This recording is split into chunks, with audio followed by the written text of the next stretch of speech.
Well, we have a couple of slides left to finish. I am on slide 43 of 58. And if we finish soon enough, if we finish quick enough, then I'll go over the things that were revealed in the Pokemon Day Direct for the 30th anniversary. So let's hurry up and go through the school material, and then, with whatever time we have left, we'll go over the Pokemon Day reveals. I'll be honest, I don't even think this stuff will be on the midterm, but better to go through it just in case. So I'm going to start reading the rest of my notes while Link over here kicks some ass. Okay, so, starting where we left off last time, slide 43 of 58. Alright, combination furnace / water heater system. Coils may be copper with aluminum fins. Piping is usually copper. Pumps are usually 3 to 6 gallons per minute capacity. Check valve and a pump relay are normally installed. Alright, materials and components. The coils are typically made of copper with aluminum fins. The piping is usually copper. Circulating pumps typically have a capacity of 3 to 6 gallons per minute and are installed with a check valve, an air purge valve, a pump relay, and an electrical cord with a plug. The location of the pump is not critical. It can be installed close to the water heater or close to the fan coil unit. Some units have a pump module integrated into the water heater. The motorized or mechanical check valve prevents water flowing by convection to the fan coil when we don't need house heat. Many areas require isolating valves on the piping to the coil. These can't be shut to allow servicing of the heating unit. A drain valve is often required at the low point in the heating loop, so it can be drained for servicing. Tempering valves may be needed to reduce the temperature of the domestic hot water. The house air fan usually starts 30 to 60 seconds after the pump comes in, allowing the coil to heat up. When the pump shuts down, the fan usually runs another 30 seconds or so to collect the residual heat from the coil. Okay, electric water heaters not applicable. Because of their slow recovery rate, electric water heaters are not typically used in these combination systems. The most common systems are high efficiency gas. Drain pans may be required. In some areas, a drain pan may be required below the coil to protect against water damage. Sizing combination systems. There are several rules of thumb that are used. One simple rule of thumb says that the output of the unit should be 10 to 20% more than the heat loss of the building. Another rule says that the storage tank capacity should be 30 gallons plus 10 gallons per bedroom. Size of fan coil and ducts critical. The designer must size the fan coil properly to get adequate heat. The supply air temperature is typically 105 to 110 degrees Fahrenheit. The duct size usually has to be larger than conventional systems because we have to move more air than conventional furnaces. This is a result of the relatively low water temperature moving through the coil. The water is much cooler than a gas flame, of course. Popular where heat loss is low. These systems are more popular where heat losses are low. This means in warmer climates or small homes in cooler climates. Alright, air handlers in cold climates. If the air handler is located in an area where temperatures may drop below freezing, bracket, an attic or crawl space for example, some sort of freezing protection is required for the coil. This is often an electric heating element. No expansion tank. An expansion tank is not typically needed on the heating coil if the system is open, bracket connected directly to the pumping system. This means that the plumbing water, which is potable, goes through the heating coil in the air handler. A drain valve should be installed at the lowest point in the heating loop. What I'm getting from reading all this is, damn, house designers have quite the amount of work on their hands, huh? It's not just designing the interior, there's a whole lot of things behind the scenes, in the walls that you need to know. And something like a water heater, that's not even in the walls, that's just in a room somewhere. Damn. So, like, kudos to all of the house designers and how much work they have.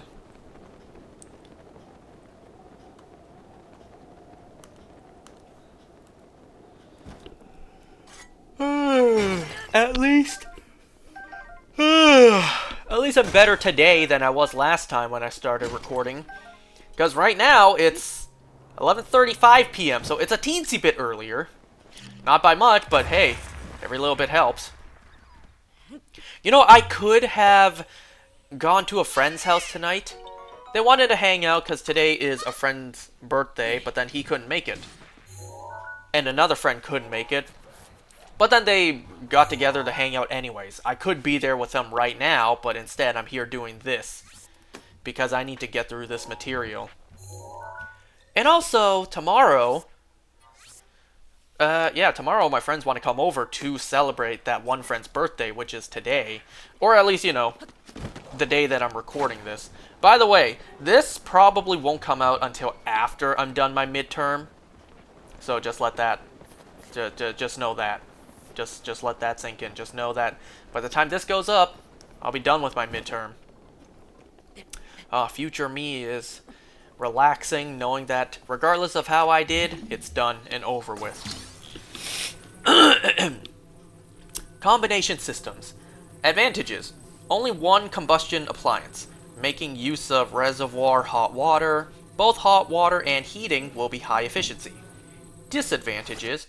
Stagnant hot water in pipes can be a possible problem in summer. Water from the tank has to be hotter than 120 degrees Fahrenheit. Tempering valve will be required to mix cold water with high temperature, 180 degrees Fahrenheit water from the coil. Alright, so, advantages. There are some advantages to this system. We only have one combustion appliance rather than two. We're making use of the reservoir of domestic hot water, which is typically kept hot but idle most of the time.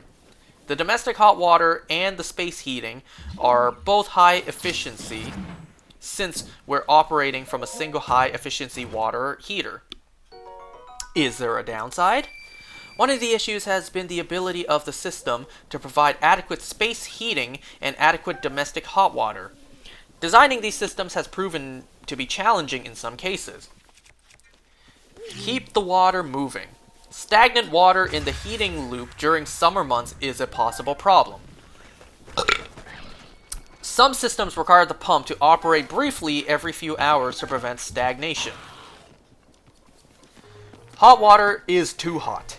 In some cases, the water that is borrowed from the water heater has to be considerably hotter than the 120 degrees Fahrenheit or 49 degrees Celsius we'd like in the domestic water heater. If the water gets hotter than this, it is likely to scald people. However, these low temperatures may not provide adequate space heating. Some systems may need hotter water in the domestic water heater.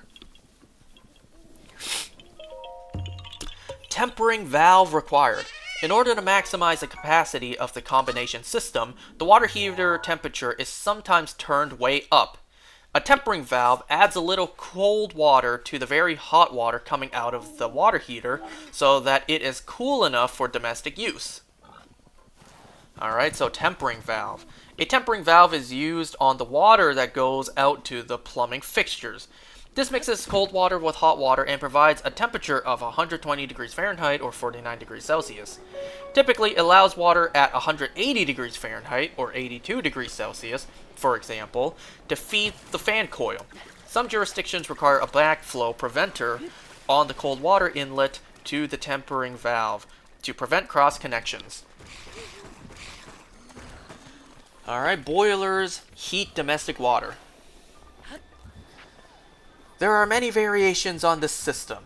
For example, hot water boilers can be designed with a separate heating coil going into a hot water storage tank. These are commonly referred to as indirect water heaters. This means the water heater has no burner. The boiler burner delivers all the hot water necessary. The water in the tank is heated by circulating water from the boiler through a coil inside the water heater. The domestic water in the water heater is heated by the heat exchanger coil, which contains boiler water. A pump moves water from the boiler through the water heater as needed to keep the domestic water hot. You don't see this very often, normal keys and electric keys together. I'm amazed I walked just far enough to not be shocked by that. Combination systems. Problems. Inadequate heat. No hot water or inadequate hot water. No tempering valve. Alright, so inadequate heat. Causes. Undersized components. Obstructions. Dip tube or airflow. Settings or pump problems. Implications. Comfort. Strategy. Check temperature rise.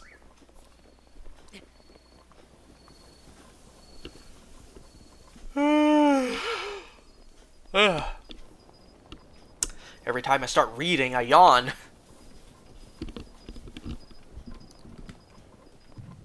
Don't know where those rocks came from. Anyways. Causes. Inadequate heat may be caused by several things. Undersized undersized air handler or radiant piping system. Undersized water coil. Undersized water heater. Dip tube obstructed water heater set too low. Pump not working or not working properly. Loop obstructed. Bracket valve closed. Check valve stuck, etc. Incorrect piping connections at air handler. Airlock in heating piping. Inadequate airflow. Bracket dirty filter. Clogged air handler. Undersized ducts, etc.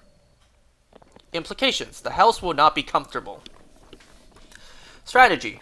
In warm weather, it will be tough to know whether the system delivers adequate heat.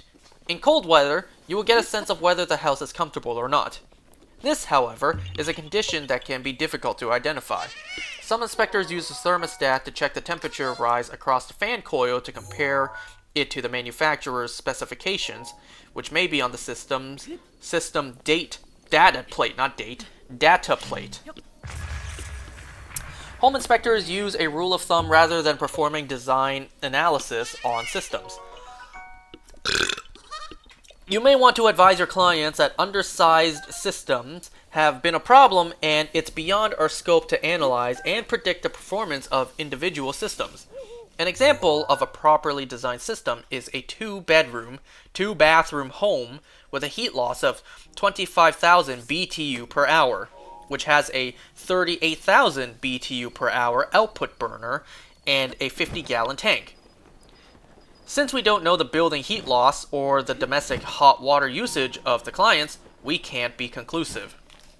I am so glad this class doesn't really have like formulas for me to calculate so far.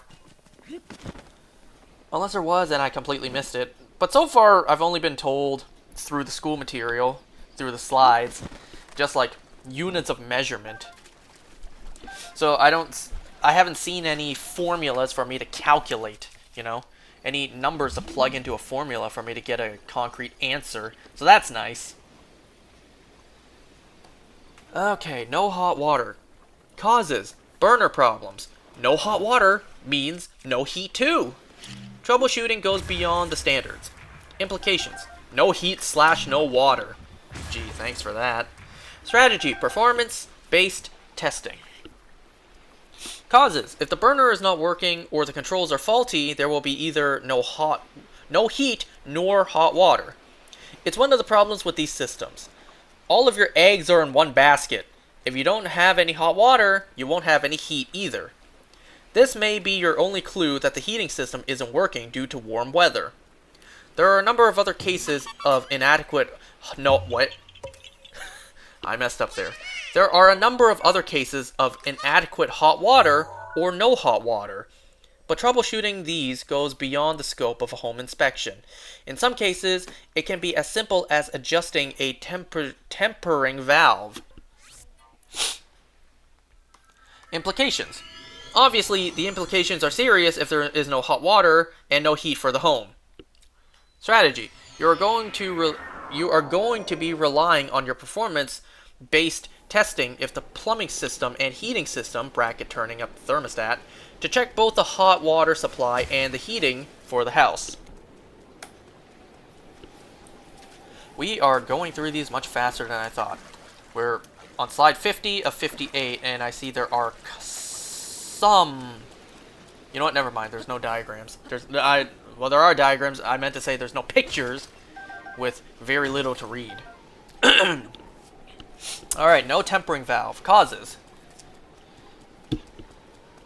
Sorry, I have to scratch my head. Causes. Only problem at system temperatures. Only a problem at system temperatures over 120 degrees Fahrenheit or 49 degrees Celsius. Check what is required in your jurisdiction.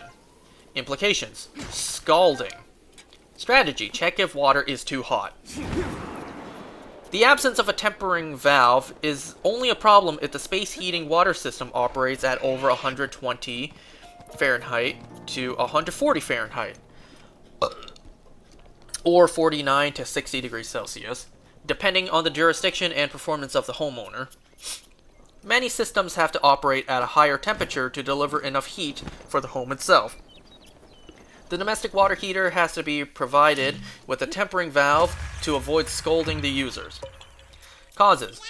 A missing tempering valve is either an original installation error or a subsequent adjustment error by a service person or homeowner who raises the system water temperature without adding a tempering valve. Implications. The implications are scalding people. Strategy. Check that the domestic water is not too hot. Many home inspectors just use their hands as a rough test. Some inspectors use a thermostat to measure the temperature of the hot water. Alright, now we're moving on to tankless coils.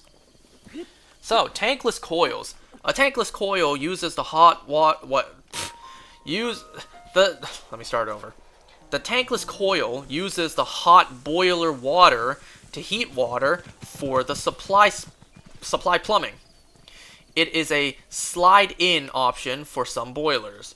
To transfer heat from the hottest water, it is located near the top of the boiler. Tankless water heaters are indirect water heaters that take their heat from the steam or hot water boiler that is used to heat the house. Boiler water heats domestic water. A cold water inlet pipe from the supply plumbing is attached to a copper tube or coil which extends into the hottest part of the boiler water. The water in the tube is kept hot by the boiler water. When a hot water faucet is opened, water flows through the tube which is surrounded by the hot water from the boiler, and hot water is delivered to the fixture. Oops, I accidentally scrolled there. Hold on. Damn, this computer scrolls fast. Okay, no tank. There is usually no storage tank, although some customized systems do have a storage tank beside the boiler and a recirculating system that moves water through the coil and tank to provide a reservoir of hot water. Sidearm heater. Like a tankless coil, a sidearm heater uses the hot boiler water to heat water from the supply plumbing. Sidearm heaters, however, are mounted outside the boiler. Hot water from the boiler is drawn across the sidearm, coiled, and then returned to the boiler. Alright, so, let me take a sip first.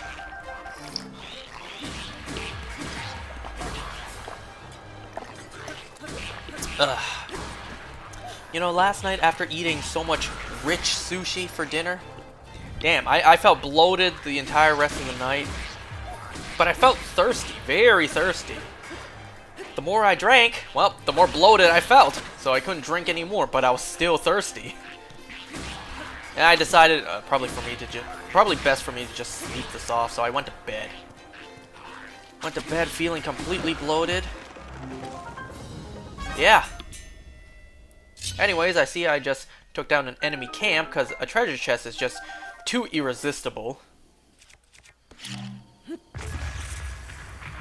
Okay, so sidearm heater. A variation on the tankless coil is a sidearm heater wherein a small heat exchanger is located immediately beside the boiler. The cold water inlet brings water from the plumbing system. Water from the boiler circulates through the sidearm heat exchanger, heating the water that is going to be sent to the plumbing fixtures. The heated water comes out the top of the heat exchanger. Again, there may or may not be a storage tank associated with this arrangement. Does anyone out there... Does my pronunciation of water sound weird to anyone? I know people out there pronounce it water. I don't know, maybe that's just like an American pronunciation. Tankless coils. Advantages. No domestic water heater and tank are necessary. These take very little space in the house. Disadvantages. Boiler has to be working all year long. A tempering valve may be required to reduce domestic water temperature. It is inefficient to overheat the water and then cool it again. No storage tank can lead to... No storage tank can lead to inadequate hot water. Chance of cross connections. Excuse me. Advantages. No domestic water heater and tank are necessary. The house needs one less appliance. Tankless coils take up virtually no space in the home. Disadvantages. Tankless coils have a few drawbacks. Oh my god. The amount of words I see in front of me, I'd say there's more than a few drawbacks. All of these drawbacks in exchange for one less appliance in the house? Alright, so dear viewer, let me list you off a quote-unquote few drawbacks. The house boiler has to be kept hot 365 days a year, so there will be domestic hot water available. This is inherently inefficient.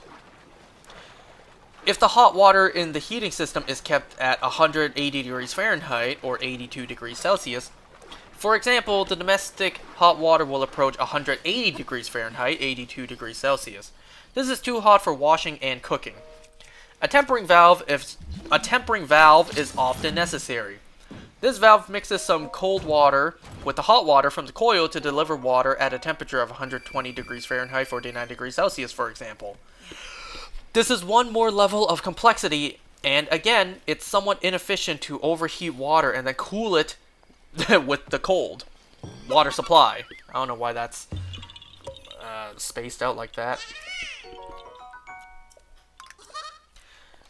Leaking tankless coils are a common problem, especially at the gasket sealing the coil into the boiler. These coils can damage the house or boiler itself. Failure of the domestic water heater coil can damage the house heating system. Remember, boilers are more expensive than water heaters.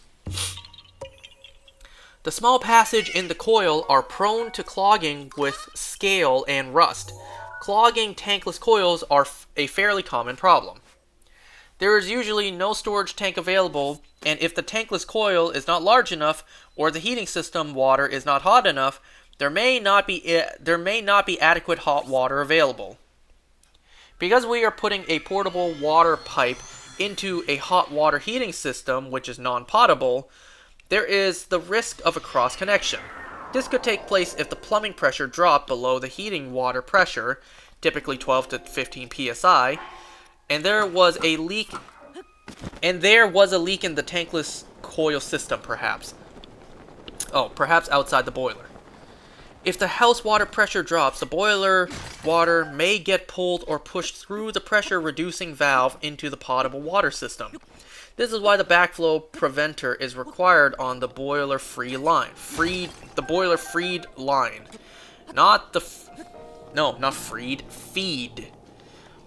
This is why the backflow preventer is required on the boiler feed line, not the feed to the tankless coil.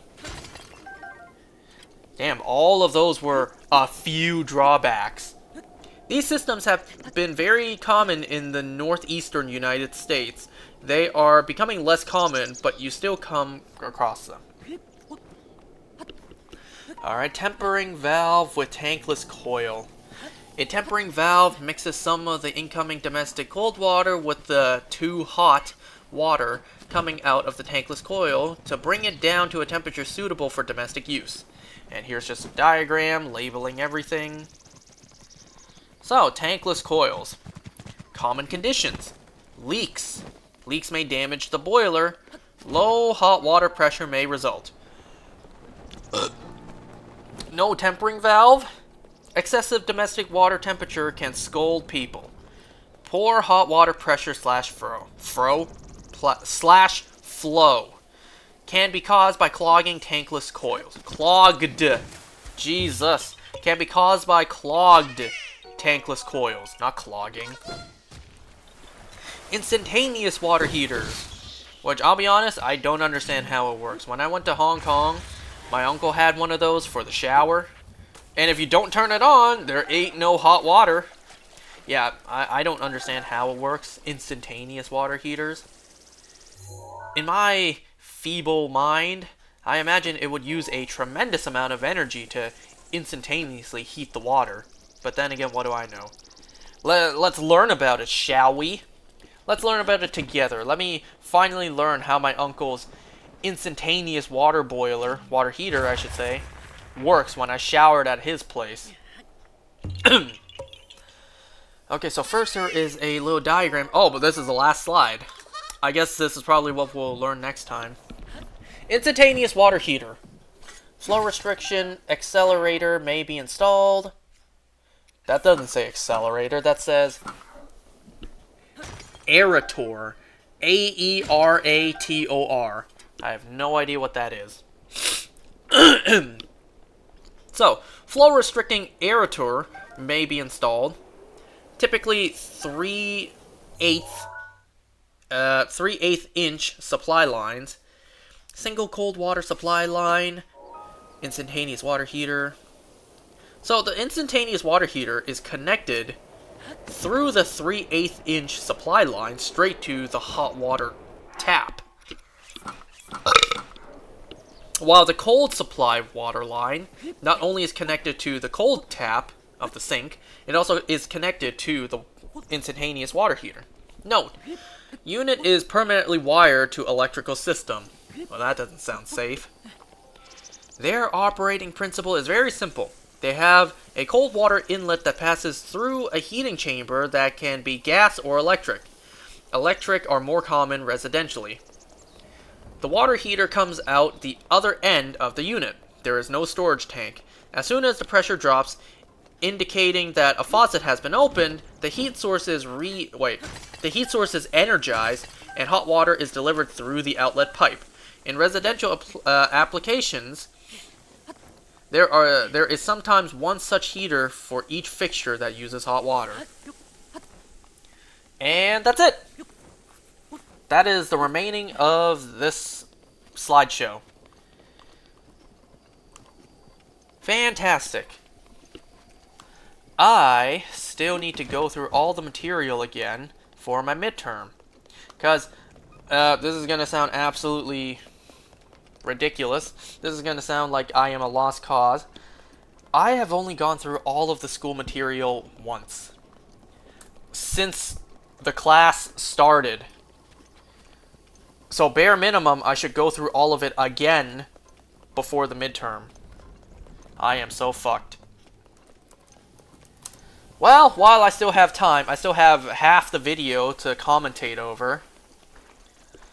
Let's talk about the Pokemon Presents that happened today, because I am recording this audio on Pokemon Day.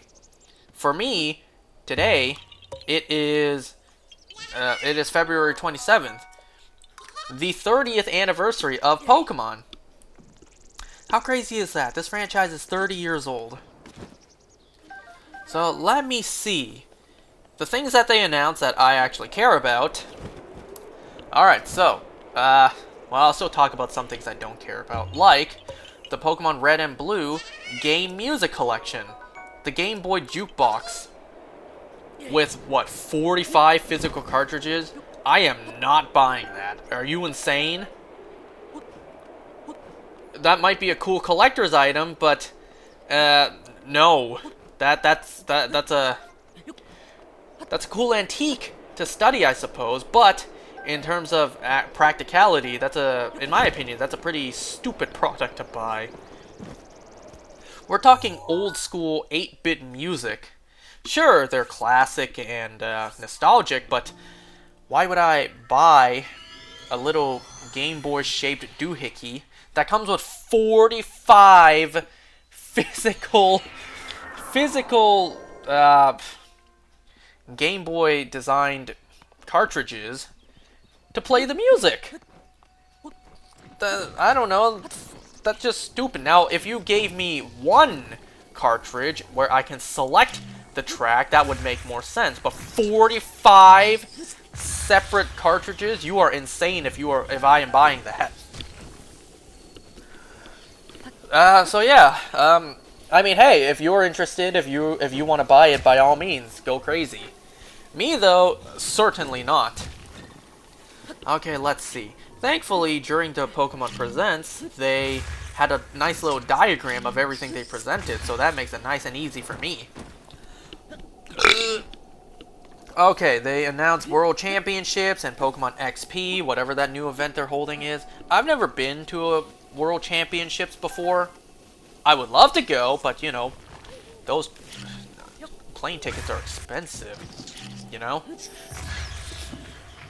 Now, if one is ever nearby me, you know, kind of like, let's say they ever hold one in, like, Quebec, or literally just in Toronto, I could practically walk there. If it's close by, then yeah, I would love to attend. But, yeah, I've just never been to a World Championships before. I would love to. Believe me, I would love to. Okay, Pokemon Go. They announced another Kanto event. Yay. Pokemon Masters EX, I tried playing that, wasn't for me.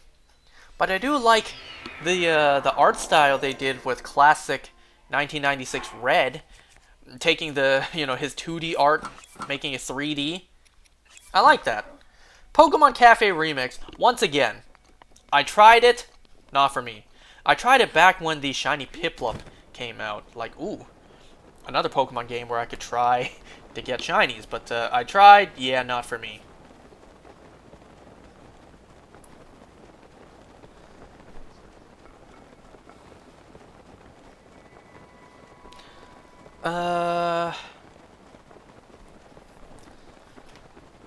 Pokemon Sleep, nope. Pokemon Unite, once again. I tried it, not for me. I couldn't even get into League of Legends. I tried, I just couldn't get used to the controls. I think League of Legends, you press the left side of the mouse to do things. I mean, left-handed people, that's great.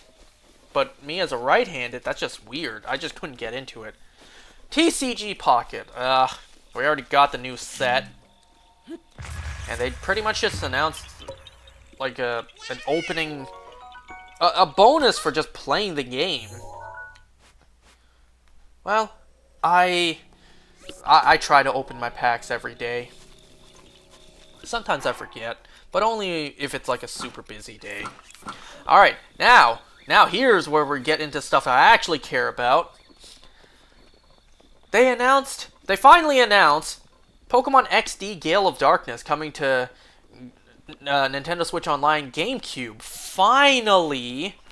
This thing was announced like last year. And we are finally getting it to be released. But I could not help but notice only XD Gale of Darkness. No Coliseum. Like, what the hell, man? Didn't Coliseum come out before Gale of Darkness, too? Like, I want to play these games. I never got a chance to play either Coliseum or XD God, because these were before my time.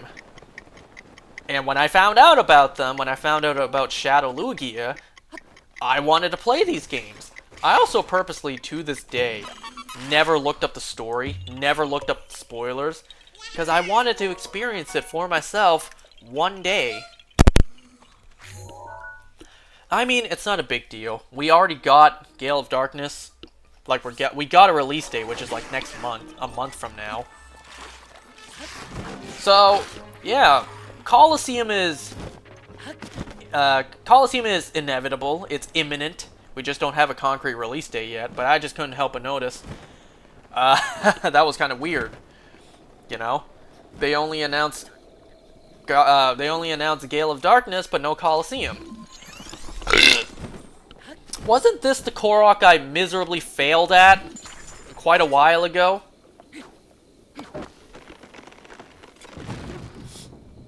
And what sucks too about Gale of Darkness on NSO is that there was a little disclaimer right at the very bottom. Pokemon obtained in Pokemon XD Gale of Darkness in the game cannot be transferred to other titles. And Pokemon obtained in other titles cannot be transferred to Gale of Darkness. That sucks. That royally sucks. You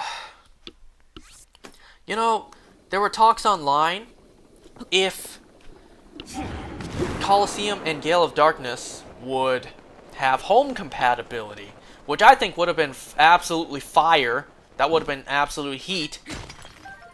But damn, they crushed all our hopes and dreams right there. And I'm sure if they wanted to, they could do it. But I also hear online something about how NSO has save states and rewind. And Pokemon don't want you to do that. I don't know, I haven't really played NSO. I'm still on Switch 1, I don't have a Switch 2 yet. So I haven't really touched the NSO games on Switch 1. What are they, Game Boy?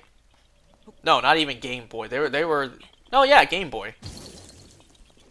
Yeah, Game Boy. I'm thinking of something else. I'm thinking of, like, GBA, which might be on? I don't know. Whatever. Regardless, I just haven't really touched NSO. Like, the actual games on NSO. Anyway, so... Pokemon Fire Red and Leaf Green released today, as of me recording this. I already purchased Fire Red, because, once again, it was before my time. I never got a chance to play Fire Red. And wow, that shot was horrible. I don't know what happened there. And, well, it's a good thing, too, that Fire Red came out today. Because today I decided, in my Pokemon Legends ZA, I am going to hunt for a Shiny Alpha Froakie. Basically get me a Shiny Alpha Greninja today. I did want to hold off until I got a special scan that spawned it. Because that's what I did for my Shiny Alpha Charizard. But then I ran out of patience. And I thought to myself, today would be a pretty cool day to get Shiny Alpha Greninja. You know, having it say February 27th, you know, Pokemon Day, is the day I got my Shiny Alpha Greninja. That'd be pretty cool. So, I spent a little while shiny hunting for that. I ended up getting... Hold on, I wrote it down. I ended up getting 4 shiny Froakies, 2 shiny Frogadier, and 7 shiny Claunchers. One of each was a shiny Alpha. In fact, I got 2 shiny Alpha. No, wait. No, that's right. Yeah, one of each was shiny Alpha. I was about to say I got 2 shiny Alpha Froakies, but no, that's not right. I got 1 shiny Alpha Froakie, 1 shiny Alpha Frogadier, and 1 shiny Alpha Clauncher.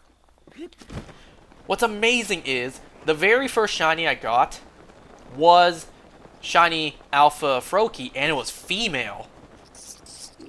When I don't hunt for a shiny Alpha female, I get it. Because I also got a female shiny Alpha Croconaw. So, nice. When I don't hunt for it, I get it. It took me like 2 weeks to get that female shiny Alpha Fennekin. A lot of phases that had to be sacrificed to the Shadow Realm. Okay, so yeah. So I got that many shinies today. 13 shinies. And, well, because of this, I have to put down my Legends ZA, because I am running out of box space. I think I have, like, maybe, like, 6 spaces left in my entire PC. So I cannot play the game until Pokemon Home updates for it, because as of this moment, it has not yet. I'm not gonna leave behind any shinies. So I'm gonna wait for Pokemon Home to update before I play the game again. Which is a real shame, you know? I got shit to do in that game. I got things I need to grind for, but now I can't. Not unless I want to sacrifice some shinies. Anyways, so yeah. In the meantime, while I am restricting myself, not playing Legend ZA, I am resetting for a shiny Charmander in Fire Red. I already started the hunt. So they actually did implement a brand new soft reset method in this game, which is super nice, so much faster than going back to the home menu, closing the game, and reopening.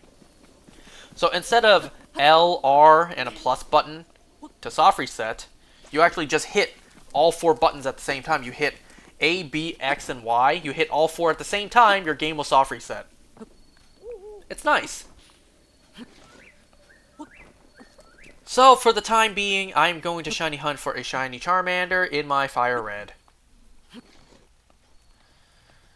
So, in the Pokemon Presents, did I say Pokemon Direct earlier? The Pokemon Presents, they did also confirm compatibility with Pokemon Home will be for Fire Red and Leaf Green, but for Fire Red and Leaf Green, you can only transfer from the games to Home.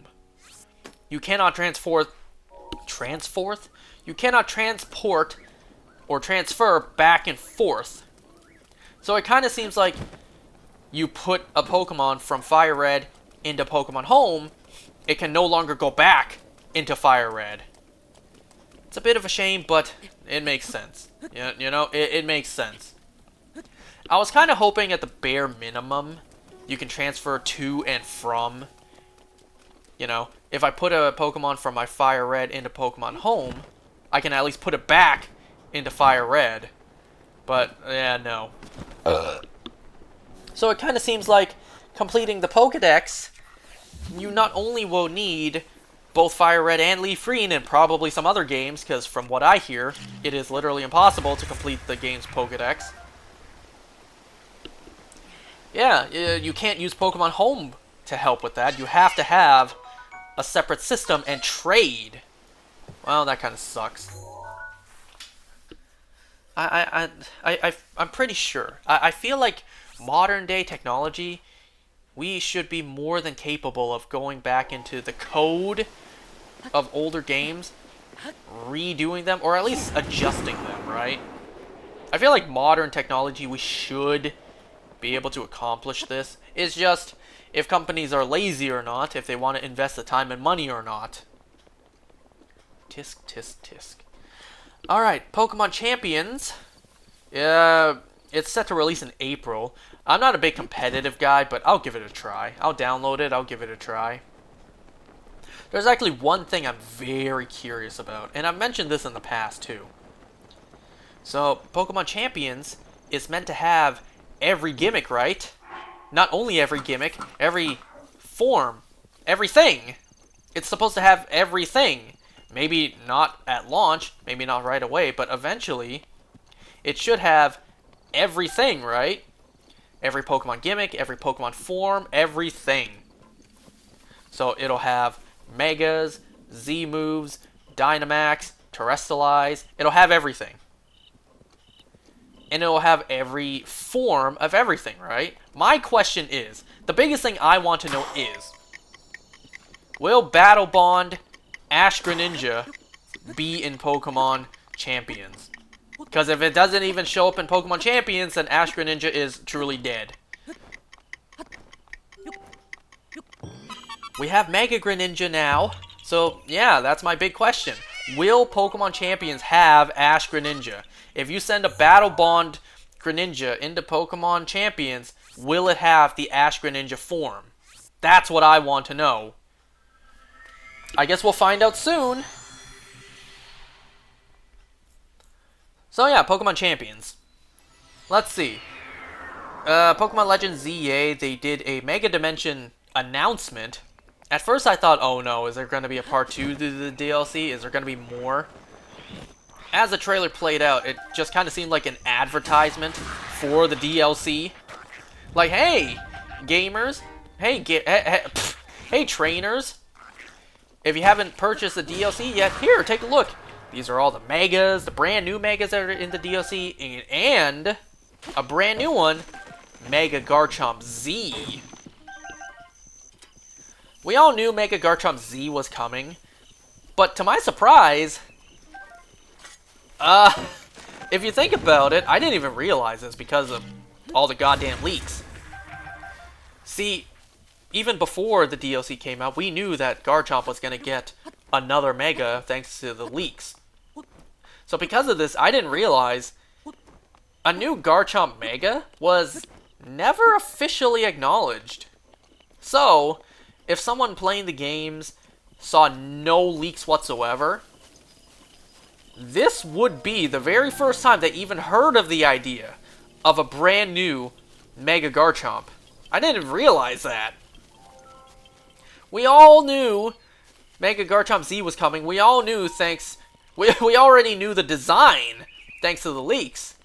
But I didn't realize, wow, it really has not been officially announced once yet before today. So I suppose if anyone never saw the leaks, today was a nice surprise for you if you're a Garchomp fan. Then again, maybe not, since Mega Garchomp Z is a pure ground type. They removed the dragon typing for some reason. And also, the shiny is atrocious. Which I cannot believe they actually doubled down on Garchomp having a garbage shiny.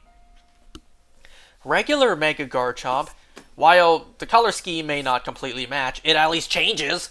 It at least looks different compared to a regular Garchomp shiny. Whatever. They've made their choice. Alright, so that's the Legend ZA stuff. Pokopia. This game looks better and better. It kind of pretty much just looks like Pokemon crossed with Animal Crossing, crossed with Minecraft. That's essentially what Pokopia is. You know, this little game made with Koei Tecmo that I was ready to brush off along with everyone else. No, turns out this is a bigger game than we all thought. You know, I would give this game a try. I actually would. But the fact that this game is a fucking game key card is just like, no, I don't want this. And that's really preventing me from purchasing Pokopia. It's a goddamn game key card, and I'm just like, no, I am not purchasing that. I don't care if I have hundreds of thousands of hours of fun before you strip it away from me. No. That is just not happening. But then again, if you think about it, I'm not defending game key cards. I just have an idea. Kinda like you know how when online, by the way, yeah, it did take me a while to find that last balloon. You know how digital games, if you download it, well, you can play it, but if it's taken off of the store, well, you can still play it because you already bought it and downloaded it. So, would that work for game key cards as well? If you buy it, you download it. But no, since the game key card still requires the internet, and if the system's dead, you can't download it again, so it's pointless.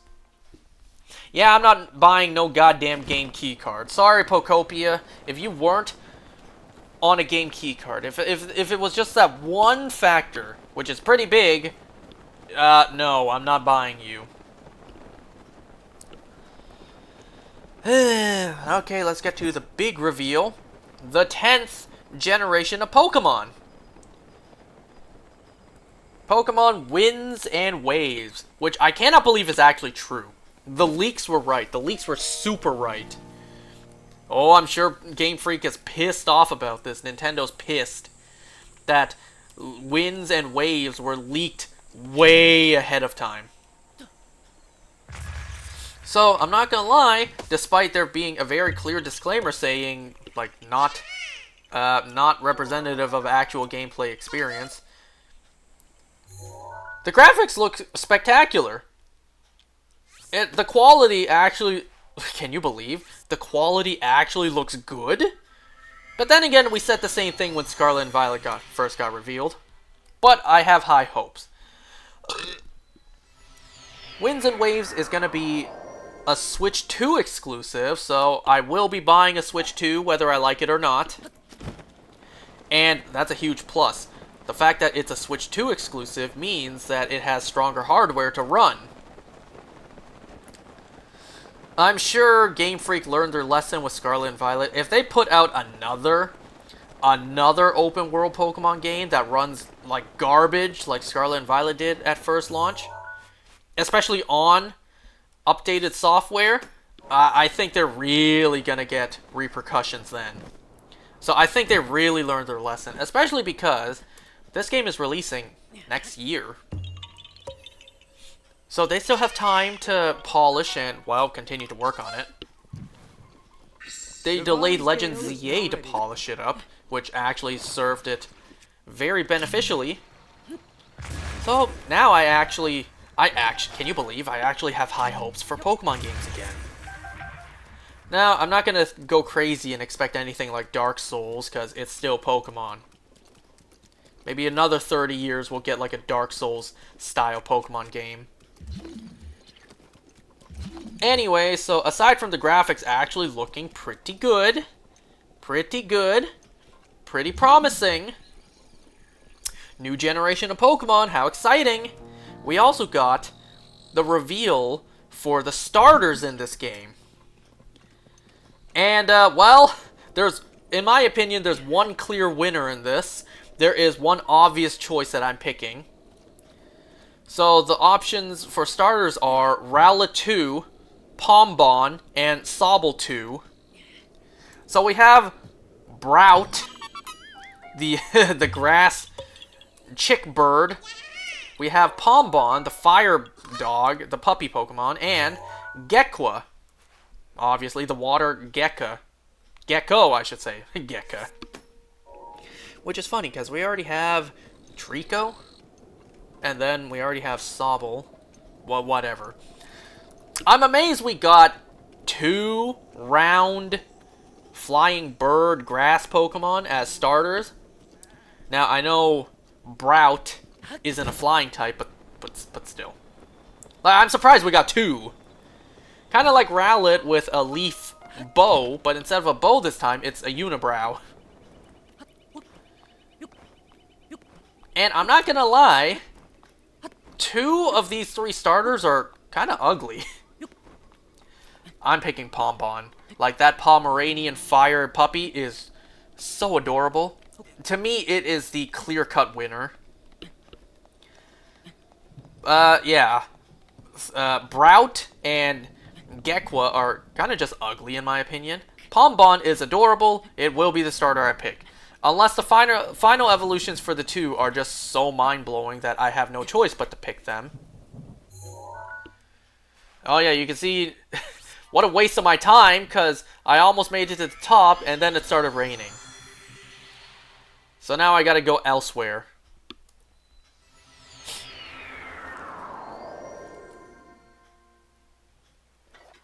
So yeah, Pokemon Winds and Pokemon Waves. You know, just by the names alone, I'm kind of expecting the legendaries to be like a flying type for Winds and a water type for Waves. I feel like that's not that much of a bold prediction. I don't know. I still don't know which one I'm gonna get both, because I always get both. But which one will be my main? I don't know. I need to see the legendaries first. I need to see more of the game first. I'm kind of leaning towards Waves, but we'll see. We know nothing yet besides the starters and the general idea. It also seems like there's underwater exploration, which is finally returning. How the hell is throwing a Pokeball gonna work underwater? I mean, logic wasn't really necessary when we could in the Hoenn region, but you know what I'm trying to say. Unless you have like an underwater Pokeball launcher that can propel the water. What? Propel the Pokeball underwater? The way I imagine it is kind of like, you remember Bakugan in the show? They had these Bakugan launchers. That's what I'm thinking, but for Pokeballs. So yeah, Pokemon wins and Pokemon waves. We also got revealed 2 Pikachu that look awfully tan, look almost shiny. We got Mr. Windy Chew and Miss Wavy Chew. So they are going to be characters in your journey. Okay. Just kind of gives off like ORAS cosplay Pikachu vibes, which maybe they're bringing back, you know? Maybe they're bringing that idea back. I highly doubt they would, well actually they might, I don't know. I was about to say, I highly doubt they would have such an integral Pikachu and not allow you to have it on your team. Not allow you to obtain it. But you never know, Pokemon loves making stupid choices, restricting what you can and cannot have. Eternamax Eternatus.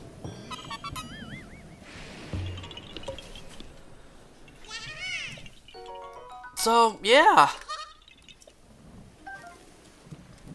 I mean, I suppose it is about time for me to get a Switch 2. I mean, what better motivation than a Pokemon game, than the next generation of Pokemon, exclusive to the system?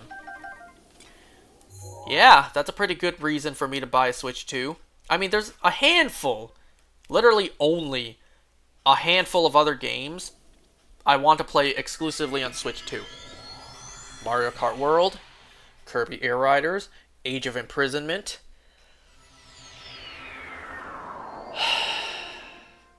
I think that's it. I think that's it. Honestly, not really that much of Donkey Kong Bonanza. Only reason I would play it is if someone gifted me the game. I'm not interested in Donkey Kong Bonanza to the point I would purchase the game for myself. I'm sorry. I know people love it. I've watched gameplay. It seems cool, it seems fun, but, you know, I'm not interested to the point I would actually buy the game for myself. And let's face it, we know damn well no one's gonna give me that game with these prices. So, yeah. So, aside from literally those 3 Switch 2 exclusives, there's some Switch 2 content that I'm still waiting to actually do, because I don't have the system yet. Those being the Switch 2 content for Breath of the Wild, which isn't that, it honestly isn't that much. But more importantly, Tears of the Kingdom. I'm still waiting to do that. The Switch 2 content for Tears of the Kingdom. And there's still Switch 2 content for Kirby and the Forgotten Land. I really want to play that one. And obviously, XD Gale of Darkness and Colosseum whenever that drops. Like, those are the things that I will use my Switch 2 for. You know, I highly doubt I'm gonna play Cyberpunk on the go.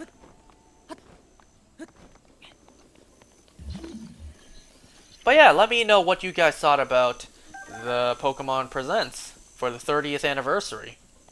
I cannot believe it's been 30 years. It's already been 10 years since the 20th anniversary.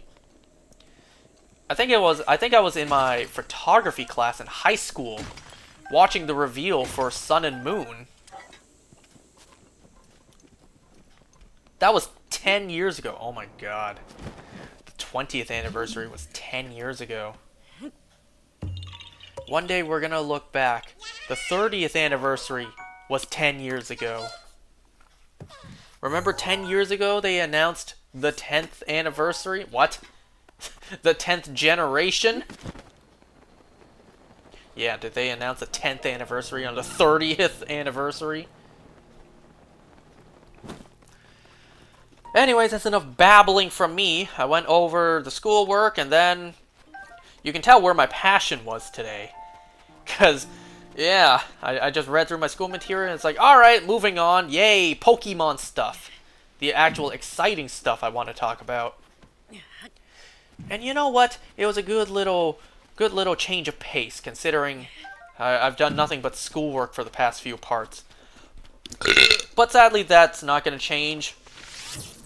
Since after my midterm, well, there's the next week's material, and let's face it, I'm not going to go over it myself on my own, unless I'm here doing this. So, we're just about done. I'm just going to break these ore deposits, collect what I can, and then call it for today. So, thanks for watching, guys. I hope you guys enjoyed. Let me know your thoughts about the Pokemon 30th Anniversary Presents. And I will see you guys next time.